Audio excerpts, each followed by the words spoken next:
രാവിലെ 5 മണിക്കുള്ള alarm കേട്ടിട്ടാണ് fuzzy കണ്ണു തുറന്നത്.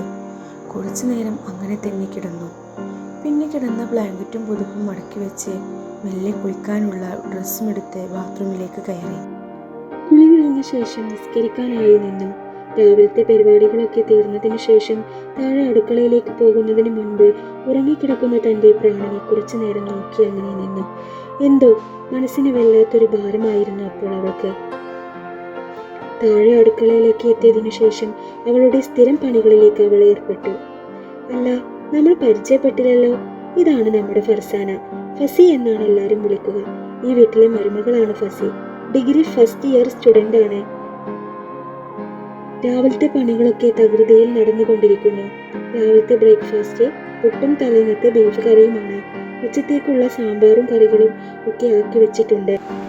ചോറ് വാർക്കുമ്പോഴാണ് ഉമ്മ വന്നത്. ഫസിയെ ഉമ്മ കുറച്ചു നേരം കണ്ണിമ ചിമ്മാതെ നോക്കി നിന്നു. ഉമ്മാന്റെ രാവിലത്തെ സ്ഥിരം കാഴ്ച ഇത് തന്നെയാണ്. ഹർഷി എണീറ്റില്ലേ ഫസിയെ? ഇല്ലമ്മ, തിരിഞ്ഞുകൊണ്ട് പറഞ്ഞു. നിങ്ങൾക്ക് ചായ എടുക്കട്ടെ? അതൊക്കെ ഞാൻ എടുത്തോളാം, നീ പോയി മാറ്റിയിട്ട് പോവാൻ നോക്ക്. ഉമ്മ അങ്ങനെ പറഞ്ഞതും റൂമിലേക്ക് ഓടി. പതുക്കെ പോ കുട്ടിയെ. അവളുടെ ഓട്ടം കണ്ടതും ഉമ്മ ശാസനയോടെ പറഞ്ഞു. റൂമിലെത്തി ഒന്നുകൂടെ ഫ്രഷായി, ഡ്രസ്സ് മാറി. ഒരു മഞ്ഞ കോട്ടൺ ചുരിദാറാണ് ഇന്നത്തെ വേഷം. ചെറുതായി ഒന്നൊരുങ്ങി. കോളേജിലേക്ക് വേണ്ടതെല്ലാം ബാഗിലേക്ക് വെച്ചിട്ടില്ലേ എന്ന് ഒന്ന് ഉറപ്പുവരുത്തിയതിനു ശേഷം ഒന്ന് കണ്ണാടിയിലും നോക്കിയിട്ടാണ് താഴേക്ക് ഇറങ്ങിയത്. താഴെ വന്നപ്പോൾ കണ്ടു എണീറ്റ പടി ഡ്രസ്സും മാറി മുടി പോലും നേരവണ്ണം കെട്ടാതെ വന്നിരുന്ന് ചായ കുടിക്കുന്ന അർഷിയെ.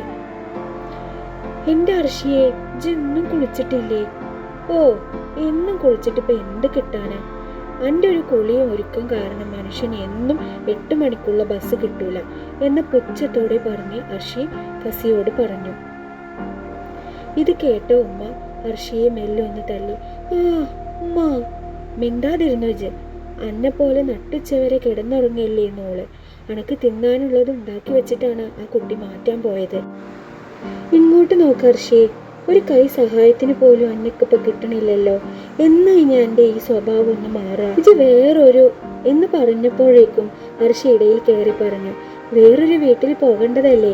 അവിടെ ചെന്നാലും ഇങ്ങനെ തന്നെ ആണോ എന്നല്ലേ നിങ്ങൾ പറയാൻ വന്നത്?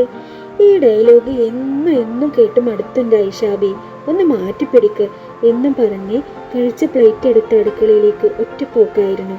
ഓള് പോയ വഴിയെ നോക്കി ഉമ്മയും ഫസിയും മുഖത്തോട് മുഖം നോക്കിയിരുന്നു. ദാ ആ പോയ മുതലാണ് നമ്മുടെ അർഷിത. അർഷി എന്നാണ് എല്ലാരും വിളിക്കുക. വെള്ളകത്ത് തറവാട്ടിലെ അബൂബക്കറിന്റെയും ഐഷാബിയുടെയും ഇളയ മകളാണ് അർഷിത. ഇവിടെ 3 മക്കളാണ്. മൂത്തവൻ അഫ്സൽ. അഫി എന്നാണ് എല്ലാവരും വിളിക്കുക. അവൻ കോളേജ് ലെക്ചറാണ്. അഫ്സലിന്റെ ഭാര്യയാണ് ഫസി. രണ്ടാമത്തെ മകൾ അമീന.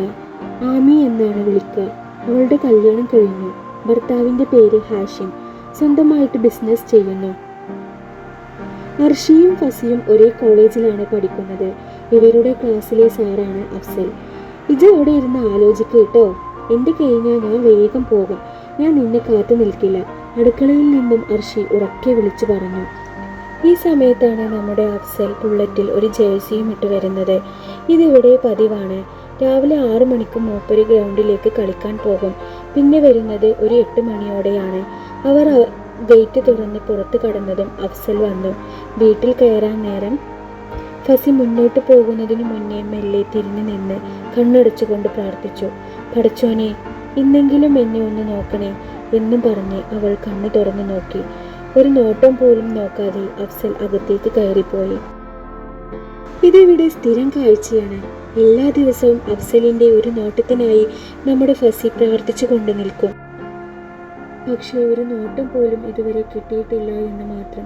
ഞാൻ ദിവസവും പ്രാർത്ഥിക്കുന്നതിൻ്റെ നന്ദിയായിട്ടേലും കാട്ടിക്കൂടെ പടച്ചോനെ എന്നവൾ മനസ്സിൽ ഓരോന്ന് പിറുപിറുത്തുകൊണ്ട് ഹർഷിയുടെ കയ്യും പിടിച്ച് അവൾ മുന്നോട്ട് നടന്നു. ഒരു ദിവസം ഞാൻ മൂപ്പരെ കൊണ്ട് നോക്ക മാത്രമല്ല ചിരിച്ചുകൊണ്ട് ഫസിയെന്ന് വിളിപ്പിക്കും. അല്ല പിന്നെ നടക്കണ കാര്യം എന്തെങ്കിലും ഉണ്ടെങ്കിൽ പറയണ്ടേ ഫസിയെ? മോളിൽ ഇരിക്കണ മൂപ്പർക്ക് പോലും പറ്റാത്ത കാര്യമാണ് ഇജിപ്പോൾ പറഞ്ഞത്. ഇജ് പ്രാർത്ഥിച്ച പ്രാർത്ഥന മാത്രം ബാക്കിയാകും, അല്ലാതെ ഒന്നും നടക്കാൻ പോകുന്നില്ല. ഓള് പറഞ്ഞ പോലെ എൻ്റെ പ്രാർത്ഥന പടച്ചോൻ കേൾക്കാതിരിക്കുമോ? ഒരു മങ്ങിയ മുഖത്തോടെ ഫസി നടന്നു. അങ്ങനെ അവർ ബസ് സ്റ്റോപ്പിലെത്തി. സ്റ്റോപ്പിൽ സ്ഥിരമായിട്ട് കാണുന്ന കുറച്ച് പേരുണ്ട്. അവരോട് ഇന്ന് ഫസി ഒന്നും പറയാൻ പോയില്ല.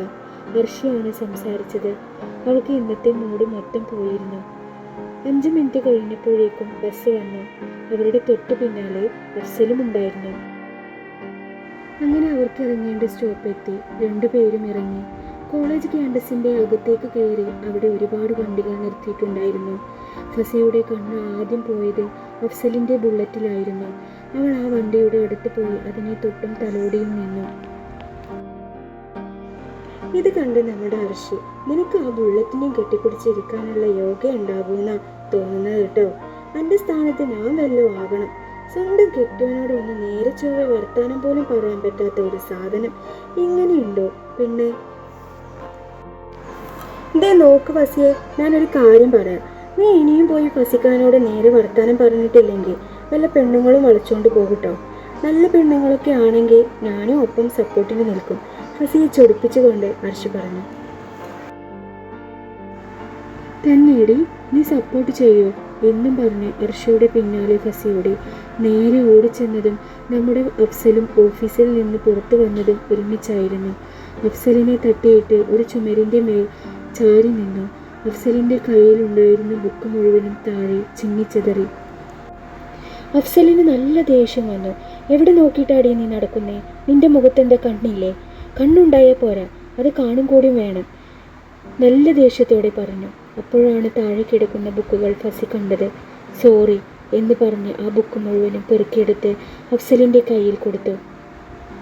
ഫസിയുടെ കയ്യിൽ നിന്നും ആ ബുക്ക് മുഴുവനും വാങ്ങി ഒന്നും മിണ്ടാതെ ക്ലാസ്സിലേക്ക് പോയി.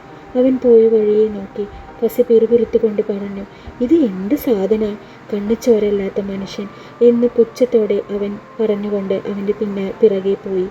അപ്പോഴേക്കും നമ്മുടെ അർഷി ക്ലാസ്സിൽ എത്തിയിരുന്നു. തന്നെ നോക്കിയിരിക്കുന്ന അർഷിയെ മൈൻഡ് ചെയ്യാതെ ഒരു മൂലയ്ക്ക് പോയി ഫസി ഇരുന്നു. തന്നോട് മിണ്ടാതിരിക്കുന്ന ഫസിയെ കണ്ടപ്പോൾ അർഷിക്ക് കാര്യം ഇത്തിരി സീരിയസ് ആണെന്ന് തോന്നി. എന്നിട്ട് അവളുടെ അടുത്തേക്ക് നീങ്ങിയിരുന്നു. എന്നിട്ട് അർഷി പറഞ്ഞു, എടി സോറി, ഞാൻ അറിയാതെ എന്ന് പറഞ്ഞു തീരുമ്പോഴേക്കും ഫസി അർഷിയുടെ കയ്യിൽ പിടിച്ച് നല്ലതുപോലെ പിച്ചിക്കൊണ്ടിരുന്നു. ഇത് കണ്ടുകൊണ്ടാണ് നമ്മുടെ അഫ്സൽ ക്ലാസ്സിലേക്ക് കയറി വന്നത്. ഇതെന്താ ക്ലാസ്സാണോ അതോ ചന്തയാണോ? അവർ 2 പേരും ഇതൊന്നും കേൾക്കുന്നുണ്ടായിരുന്നില്ല. അവർ അവരുടേതായ പരിപാടികളിൽ മുഴുകിക്കൊണ്ടിരിക്കുകയായിരുന്നു. അഫ്സലിന് നല്ല ദേഷ്യം വന്നു. ഫർസാന, അർഷിത എന്നുറക്കെ വിളിച്ചപ്പോഴാണ് അവർ ക്ലാസ്സിൽ അഫ്സൽ വന്നത് കണ്ടത്. അവർ മെല്ലെ എഴുന്നേറ്റ് നിന്നു. രാവിലെ കെട്ടിയൊരുങ്ങി വന്നത് പഠിക്കാനാണോ അതോ വേറെ ആരെങ്കിലും കാണാനാണോ എന്നവൻ ദേഷ്യത്തോടെ അവരോട് പറഞ്ഞു. അവർ 2 പേരും അന്തം വിട്ടവനെ തന്നെ നോക്കി നിന്നു. കോളേജാണ് എന്ന് വിചാരിച്ച് ഇവിടെ എന്തുമാകാം എന്ന തോന്നലുണ്ടെങ്കിൽ അത് എൻ്റെ ക്ലാസ്സിൽ ഇവിടെ നടക്കില്ല. നിങ്ങൾക്ക് അവസാനമായിട്ട് ഞാൻ തരുന്ന ഒരു വാണിംഗ് ആണ്. നിങ്ങൾക്ക് പറ്റില്ല എന്നുണ്ടെങ്കിൽ ഇപ്പോൾ തന്നെ ഇവിടെ നിന്ന് ഇറങ്ങിപ്പോകാം. ക്ലാസ് മുഴുവനും നിശബ്ദമായി. എല്ലാ കുട്ടികളും അവരെ തന്നെ നോക്കി നിന്നു. അവരൊന്നും മിണ്ടാതെ തല താഴ്ത്തി അങ്ങനെ നിന്നു. കളിക്കാനും തല്ലുകൂടാനുമാണ് ഇങ്ങോട്ട് വരുന്നത് എന്നുണ്ടെങ്കിൽ നിങ്ങൾക്ക് ഇവിടേക്ക് വരേണ്ട ഒരാവശ്യവുമില്ല. വീട്ടിൽ തന്നെ അവിടെ ഇരുന്നോളൂ. ഒരു ക്ലാസ് ആവുമ്പോൾ അതിൻ്റെതായ മാനേഴ്സ് വേണം. അത് എങ്ങനെ ഒരു ബോധവും വെളിവും ഇല്ലാതെയല്ലേ ക്ലാസ്സിലേക്ക് വരുന്നത് ബാക്കിയുള്ളവരെ മെനക്കെടുത്താനായിട്ട്? ഇനി എന്താ ആലോചിച്ചിരിക്കുക, ഇരിക്കുവിടെ എന്നും പറഞ്ഞ് അഫ്സൽ ക്ലാസ് തുടർന്നു കൊണ്ടിരുന്നു. ഫസിക്ക് ക്ലാസ്സിൽ ശ്രദ്ധിക്കാൻ ഒട്ടും കഴിഞ്ഞില്ല. മനസ്സിൽ വല്ലാത്ത വിഷമമായിരുന്നു. ഫസിയുടെ ജീവിതത്തിൽ ആദ്യമായിട്ടാണ് ഒരു അധ്യാപകൻ കുട്ടികളുടെ മുന്നിൽ വെച്ച് അവളെ ചീത്ത പറയുന്നത്. അവളുടെ മനസ്സിന് അത് താങ്ങാൻ പറ്റുന്നതിലും അപ്പുറമായിരുന്നു. അവൾ പോലും അറിയാതെ അവളുടെ മൊഴികൾ നിറഞ്ഞുകൊണ്ടിരുന്നു. ക്ലാസ് കഴിഞ്ഞ് അഫ്സൽ നേരെ ഓഫീസിലേക്ക് പോയി. അവിടെ ചെന്നപ്പോൾ എല്ലാവരും അവരുടേതായ തിരക്കുകളിലായിരുന്നു. അഫ്സലിൻ്റെ മനസ്സിന് വല്ലാത്ത വിഷമമായി. ഇന്ന് ഫസിയെ പറഞ്ഞത് ഇത്തിരി കൂടിപ്പോയോ എന്നൊരു തോന്നൽ അവൻ്റെ മനസ്സിനെ അലട്ടിക്കൊണ്ടിരുന്നു. കല്യാണം കഴിഞ്ഞ് 1 മാസമായി. ഇതുവരെ അവർ സംസാരിക്കുകയോ എന്തിനു പറയുന്നോ ഒന്ന് നോക്കിച്ചിരിക്കുകയോ ചെയ്തിട്ടില്ല. അവൻ്റെ മനസ്സിന് വല്ലാത്ത വിഷമം തോന്നി. അഫ്സൽ കണ്ണടച്ചുകൊണ്ട് കസേരയിലിരുന്നു. അഫ്സലിൻ്റെ ജീവിതത്തിലേക്ക് ഫസി കടന്നു വന്ന നിമിഷങ്ങളെക്കുറിച്ച് അവൻ ഓർത്തു.